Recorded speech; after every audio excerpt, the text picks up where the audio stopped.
ካራትና የ21 ካራት የተሰራ የወርቅ ዋጋ በሀገር ውስጥ እንዲሁም ደግሞ በውጪው በስንት እየተሸጠ ይገኛል የሚለውን እንነግራችኋለን። ቪዲዮውን ታዲያ ስትጀምሩ ላይክ ማድረጋችሁን እርግጠኞች ሁኑ።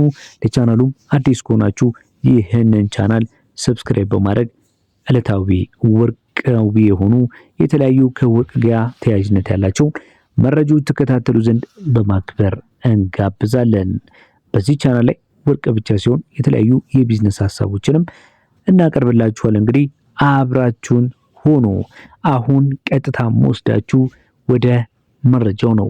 ከ14 ካራት ጀምራለሁ። የ14 ካራት የ1 ግራም የጥሬ ወርቅ ዋጋ በ84 ከ12 ኦፊሻል በሆነ ዋጋ በመሸጥ ላይ ነው የሚገኘው።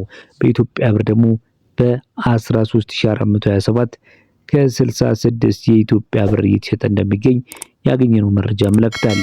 ይህንን መረጃ ያገኘነው ከኦፊሻል ድረገጽ የብሔራዊ ባንክ መረጃ ነው።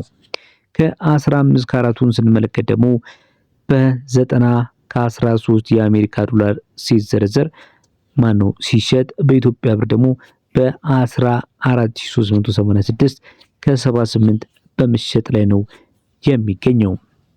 እንግዲህ እንደምትመለከቱት የወርቅ ካራትን ከትንሽ ወደ ትልቅ በምንሄድበት ሰዓት ላይ ምንጊዜም የወርቁ ንጽህና ከፍ ስለሚል ዋጋውም እንደዚሁ እየጨመረ ነው የሚመጣው።